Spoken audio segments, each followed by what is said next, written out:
wabarakatuh. Kembali lagi di channel saya Horor Malam Jumat. Untuk mengembangkan channel saya, jangan lupa subscribe, like, tekan tombol lonceng untuk mengikuti cerita-cerita saya, cerita-cerita kami tentang horor. Pemirsa yang budiman yang senantiasa mengikuti cerita-cerita horor pada channel saya ini, saya doakan semoga diberi keberkahan dan beri kesehatan oleh Allah Subhanahu wa taala. Kali ini bersama saya, nama saya Kang Wonto.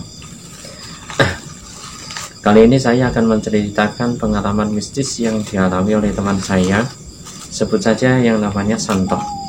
Si Santo merupakan pedagang nasi goreng.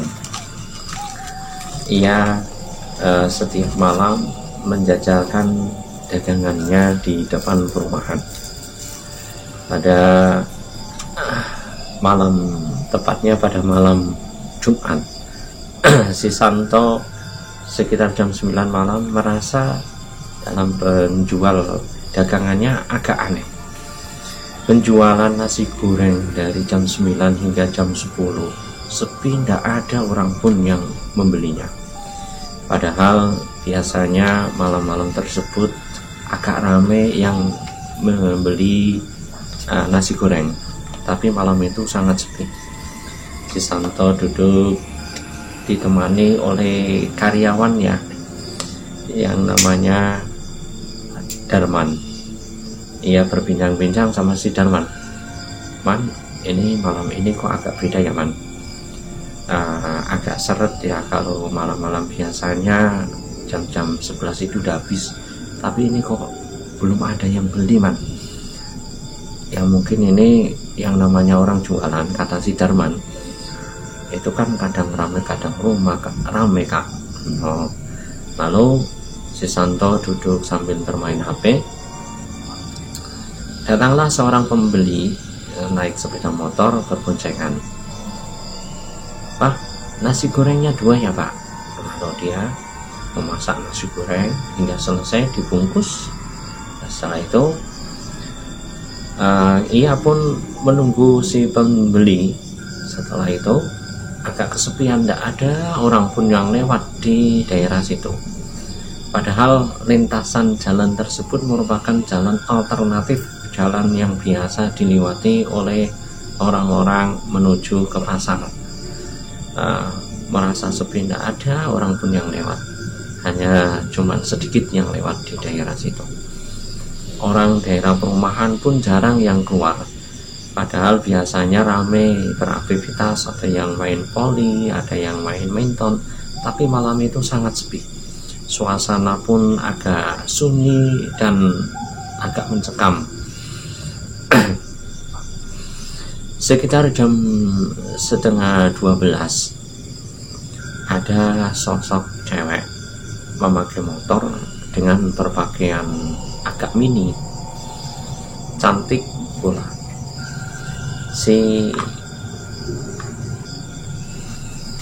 Si Darman melihat sosok wanita yang begitu cantik dengan memakai rok mini, agak terpesona.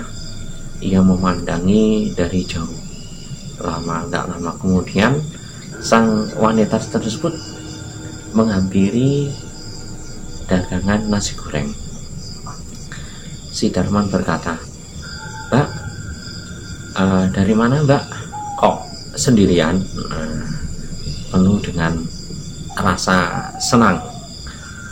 Kemudian sang mbak-mbak tersebut berkata, itu Mas baru aja kerja, pulang kerja. Terus sang wanita tersebut, mbak-mbak tersebut ngomong sama Mas Santo yang pedagang nasi goreng, Mas, saya beli nasi gorengnya ya Mas, dibungkus ya Mas. Ya Mbak, nanti diantar aja ke rumah saya, tidak jauh kok di sini, karena dagangannya itu di perumahan. Di blok mana Mbak rumahnya Mbak? Di blok belakang, blok L gitu. Oh ya Mbak, nanti saya antar. Mbak orang baru ya Mbak, kata si Darman. ya kok aku ndak pernah lihat Mbak, jarang melihat Mbak.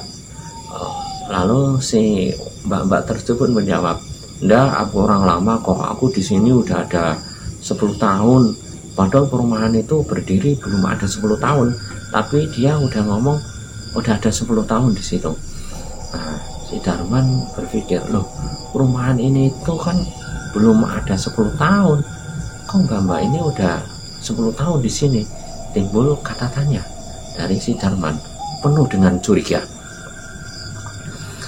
Nah, kemudian si Santo ngomong, Mbak, nanti blok L nomor berapa ya Mbak rumahnya Mbak? Blok L nomor 3. Ini saya kasih nomor HP sekalian namanya ya. Nah, namanya itu Susanti. Terus dicatat sama si Santo nomornya. Ya udah Mbak, nanti kalau udah nasi gorengnya udah jadi, saya telepon ya Mbak, saya antar ke situ. Nah, penuh dengan rasa semangat dikarenakan waktu itu sangat sepi pembeli. Penuh dengan rasa semangat, lalu si mbak-mbak tersebut ngomong sama Mas Santo dan si Darman, Mas, saya tinggal dulu ya Mas, nanti kalau udah sampai ngubungin ya Mas. Ya, setelah itu mbak-mbak tersebut pergi. Aromanya sangatlah wangi melati.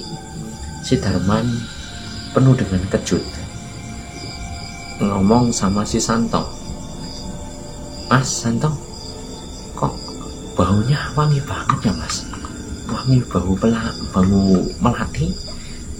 Lalu si Darman itu penuh dengan curiga mengikuti jejak perjalanan si mbak-mbak tersebut.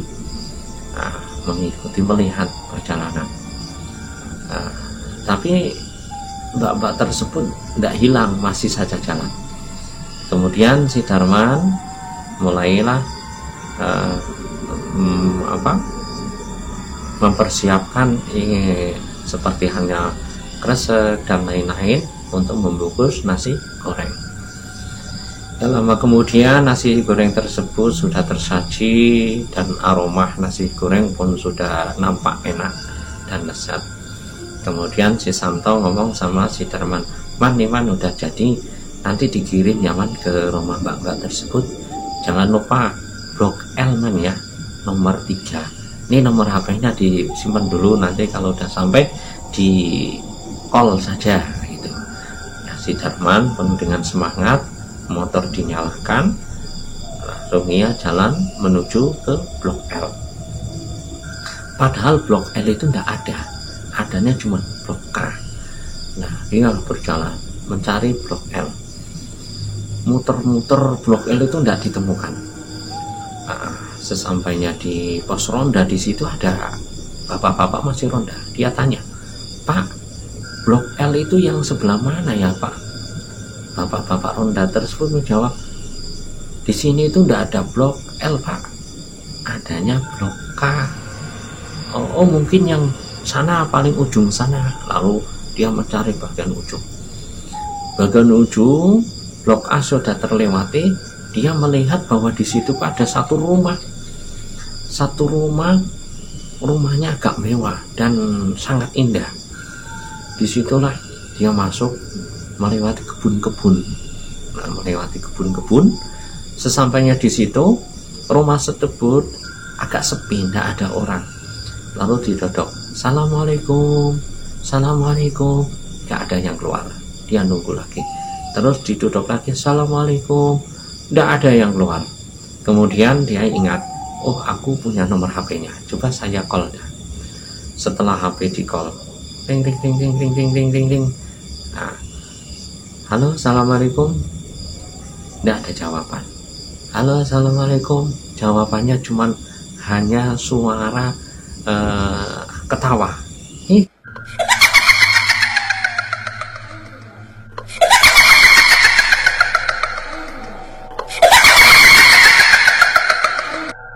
Hihihi, ketawa. Dan si Darman itu merasa kaget.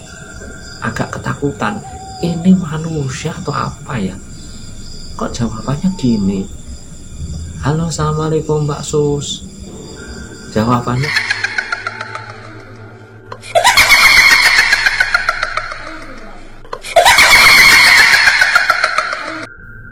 cuman hanya ketawa, suara kuntilanak ketawa gitu. Nah, lalu si Darman penuh dengan rasa takut dan merinding banget. Motor dinyalakan, dia berusaha menyalakan motor, tapi namun motor tersebut tidak bisa nyala. Dia kebingungan, lalu ia menuntun motornya, dituntun menuju arah pulang. Nasi goreng pun masih ada di motor, dikarenakan tidak ketemu orangnya. Nah, berjalan sekitar 5 langkah dia menuntun motor, ada sosok wanita duduk sambil ngesot. Duduknya itu sambil ngesot, menangis.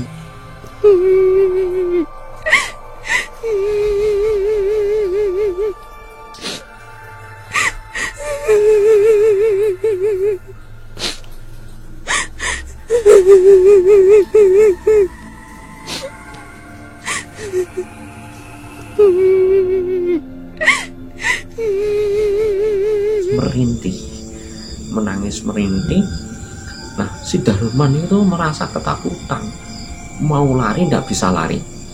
Nah, hingga dia terkencing-kencing di situ, tidak bisa lari. Dia mau motornya itu mau ditinggal, tapi tidak bisa lari. Kemudian ia memutuskan duduk bersebelahan dengan sang wanita yang masih menangis merintih. Seakan-akan wanita tersebut ingin menceritakan pengalaman hidupnya. Ia merintih, menangis merintih, nangis merintih. Si Darman di situ ketakutan. Lalu ia berusaha semaksimal mungkin mengingat Sang Pencipta. Dia berdoa semampunya. Berdoa, ya Allah, berilah keselamatan padaku ya Allah. Dia berdoa. Gak lama kemudian rumah yang megah dan mewah tersebut hilang. Hanya nampaklah air sendang atau belik yang ada di situ. Di situ hanya pohon-pohon rindang.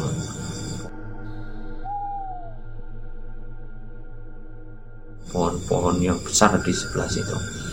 Ya, semakin merasa ketakutan, dan mbak-mbak yang ada di sebelah menangis merintih pun hilang. Dia sudah merasa tenang dan bahagia. Rasanya dia sudah terlepas dari godaan setan-setan yang ada di situ. Kemudian motor dinyalakan, mulailah jalan. Setelah berjalan, motor mulai dinaikin sekitar 10 meter. Kemudian di atas pohon yang besar terlihatlah sosok makhluk wanita berpakaian putih, kakinya tidak kelihatan, rambutnya panjang, matanya menatap si Darman. Si Darman menatap ke atas dengan rasa takut. Dengan rasa takut, ia menatap sambil ketakutan. Bahkan saking takutnya tidak bisa berjalan, tidak bisa berbicara. Si makhluk tersebut tertawa terbahak-bahak melihat si Darman.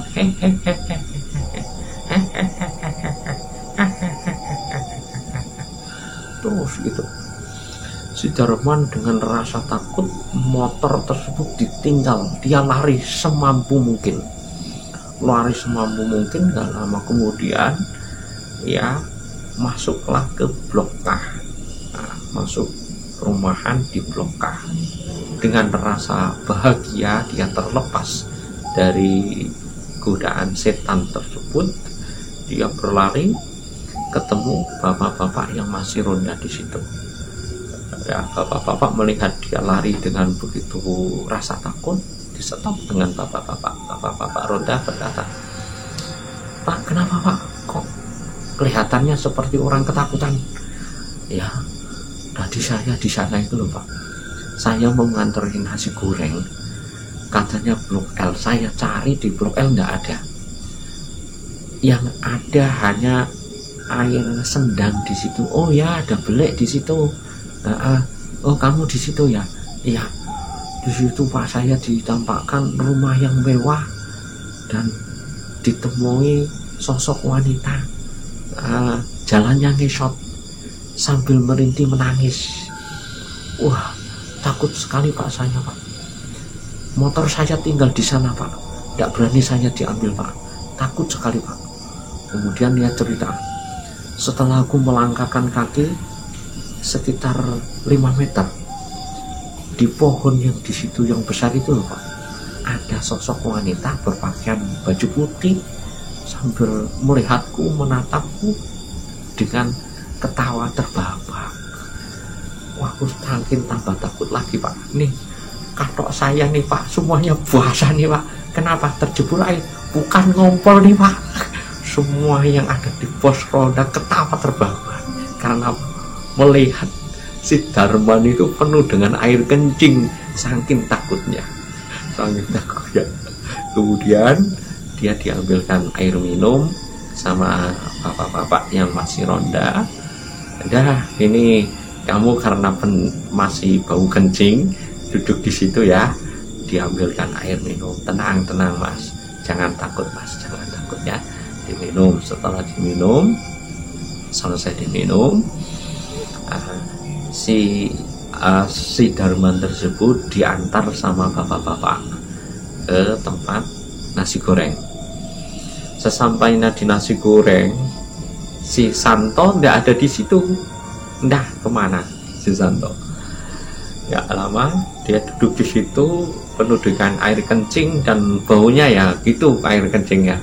Dia rasa takut banget gitu. Lalu si Santo muncul. Ternyata si Santo baru aja buang air besar. Kenapa Darman kok diantar bapak-bapak? Kata si Santo, Bang, wah aku besok lagi kalau disuruh nganter nasi goreng aku gak mau. Lah kenapa? Ternyata yang pesen nasi goreng itu bukan manusia. Lah siapa? Cewek-cewek itu bukan manusia. Coba ndak percaya. Kalau kamu ndak percaya, nomornya kamu miss call aja.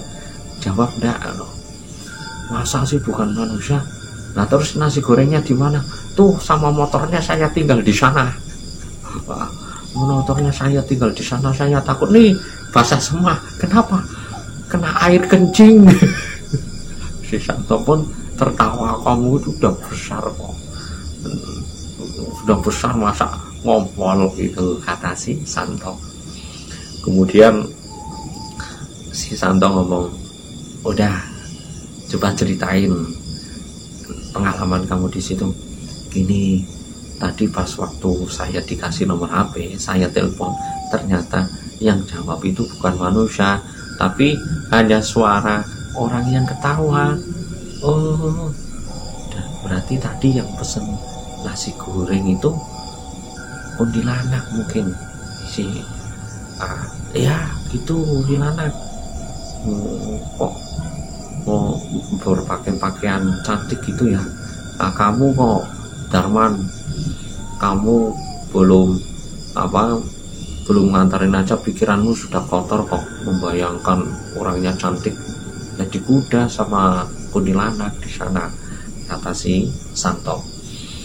Ya, lama kemudian karena motor dan nasi goreng masih ditinggal di sana, armada yang di situ hanya cuma satu tok. Jarak tempuh dari perumahan tempat dagangan sampai rumah si Santo si Darmaan itu sekitar setengah jam perjalanan. Si Santo ngomong, Man, kalau motornya ndak diambil, Man, kita ndak bisa pulang, Man, karena kita ndak punya motor, Man, hanya itu tok motornya, Man. Nah, lalu gimana? Aku suruh ngambil ke sana. Aku ndak mau, kata si Darman karena rasa takutnya. Di situ masih ada bapak-bapak yang masih ronda. Udah Pak, gini aja, motornya saya ambil, kamu di sini aja. Kamu ndak usah takut, motornya saya ambil. Ya Pak, makasih ya Pak. Nah, kata si Santo. Terus bapak-bapak itu menuju ke lokasi TKP. Sepanjang perjalanan bapak-bapak menuju ke TKP itu dipenuhi rasa merinding, bulu gidik semakin merinding banget karena tempat tersebut jarang dilalu-lalangi oleh para warga. Para warga jarang lewat di daerah situ karena daerah situ itu dulunya itu tempat yang sangat angker. Di Belik atau Sendang itu tempat yang sangat angker. Dengan rasa memberanikan diri, niat untuk menolong sang penjual nasi goreng mengambil motor, si bapak-bapak tersebut nekat jalan ke situ. Sesampainya di belakang perumahan, tepatnya di blok K terus belakangnya, sang bapak-bapak tersebut merasakan bau yang sangat aneh, baunya amis. Si bapak tersebut, sebut saja namanya si Andre, ngomong sama Pak Dianto, Pak, ini kok baunya agak aneh ya Pak, seperti bau amis darah. Iya ya, baunya agak aneh. Si jawab si Pak Darman dengan dia menjawab gitu. Ya, lalu ada bapak-bapak yang satunya ngomong gini, tidak usah berpikir yang begitu, karena si bapak-bapak yang satu ini merupakan ustadznya di daerah situ. Jangan takut, kalau di hati kita bersolawat, di hati kita zikir, insya Allah kita aman sampai situ. Lalu semuanya dengan tarik nafas sambil bersolawat dan zikir walaupun dalam hati, alhamdulillah rombongan bapak-bapak ronda ini menuju ke TKP tidak ada permasalahan apapun. Kemudian dia berjalan menuju di situ, tidak ada lampu apapun yang menjadi penerang jalan, hanya jalan setapak di situ. Dia menemukan motor yang masih tergeletak di tengah sawah. Ternyata ada di tengah sawah motor tersebut. Kalau di logika tidak bisa masuk, motor bisa masuk ke tengah sawah.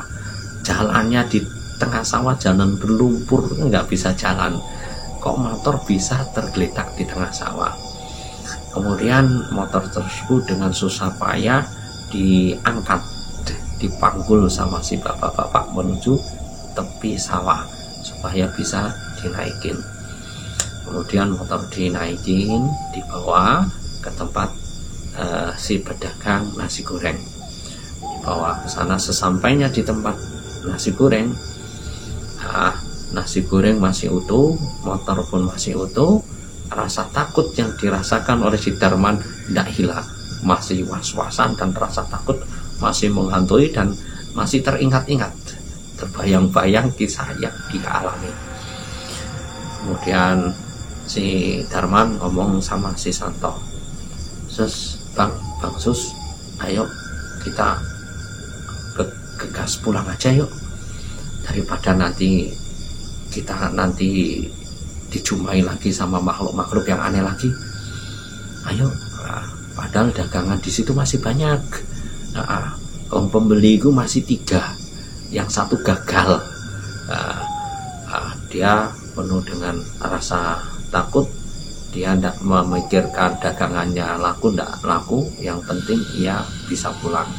Semua dagangan dimasukkan, berangkas dimasukkan ke keranjang, lalu ia menuju pulang. Perjalanan walaupun dengan bau kencing sama si Santo si Darman yang masih ngompol tapi dia mengabaikan saja, yang penting bisa sampai tujuan. Cukup sekian ini cerita nyata, bukan fiktif saja. Intinya dalam hidup kita di dunia itu ada 2 sisi, ada malaikat hafadhah dan ada jin qarin. yang senantiasa mengganggu kita, yaitu jin korin yang selalu menggoyahkan pikiran kita. Apabila hati kita lalai pada Sang Pencipta, apabila hati kita sering lupa pada Sang Pencipta, secara otomatis kita mudah digoyahkan, mudah diganggu oleh makhluk-makhluk astral. Semoga ini bisa menjadi motivasi kita untuk senantiasa teringat pada Sang Pencipta, sehingga kita dijauhkan dari godaan-godaan makhluk-makhluk selain manusia, dan kita diberi keselamatan, kesehatan, keberkahan rezeki. Wassalamualaikum warahmatullahi wabarakatuh.